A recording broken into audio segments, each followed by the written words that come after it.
Почитуван професоре Мицковски, почитувани пратеници на ДПМН во Собранието на Република Македонија, од демократската фракција на ВМРО ДПМН, единица по математика и единица по политика, или севкупна оценка една голема единица. Капак на неснаоѓање на политичката сцена и водењето на непримерена купиден политика беше непотребниот и избрзан потек со вчерашната интерпелација. Се согласуваме со многумина дискутанти, пратеници во текот на вчерашната седница, дека се работи за ефтин политички театар. Ние би додале непотребен маневар за враќање во собраниските клупи на мала врата, односно недоволно промислена дневно политичка авантура за реализација на нешто што и на малите деца им беше одамна јасно.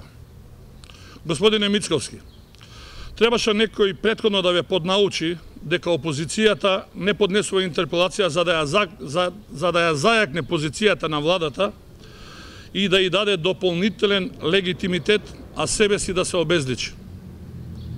Интерпелација не се поднесува да се залечи и санира изгубениот владин кредибилитет, а да се наруши сопствениот кредибилитет. Интерпелација не се поднесува кога поднесувачот нема доволен број гласови и кога однапред знае дека истата е осудена на неуспех и кога истата нема да биде поддржана од другите опозициони партии. Знаете ли што направивте? Едноставно покажавте несериозност, покажавте несигурност и недоследност на пратеничката група. Му дадовте одврзани раце на премиерот Заев во наредните месеци да прави онака како што замислил и како што никогаш досега не правил. Му дадовте шанса и можност над сметка на дезориентираната опозиција вешто да се изрекламира и да го санира изгубениот рейтинг. Ете, тоа е вашата заслуга и бенефит за владата на Република Македонија и за партиите на власт, кои ќе ви бидат благодарни уште долго време за овој ваш, можеби и свесно промислен гест и авантура.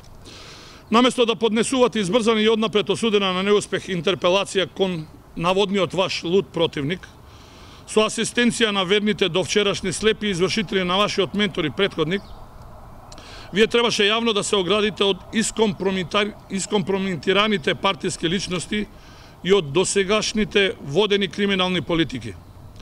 Требаше да соберете сила и јавно во име на партијата да се извините и да побарате прошка од целокупната македонска јавност, како и од поединци за стотици монтирани кривични дела од страна на претходното државно и партиско раководство, за безмилостниот прогон на партиските неистомисленици, за сето сторено зло и криминал, лаги и манипулации од поранешните, меѓутоа и од сегашните нејзини членови.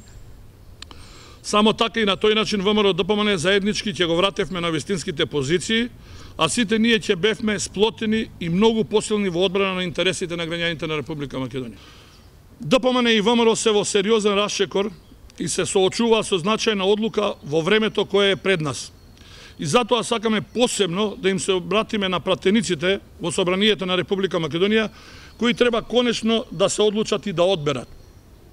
Дали и понатаму ќе учествуваат во забрзаното пропаѓање на партијата, во интерес на неколкумина од позадината, кои што за жал се уште ги влечат партиските конци, или ќе учествуваат во изградба на современа, демократска и конструктивна партиска опозиција, која ќе се бори за достоинството на Македонија и која за кратко време и за нови сили ќе се врати на голема врата, не само на политичката, туку и на европската политичка сцена.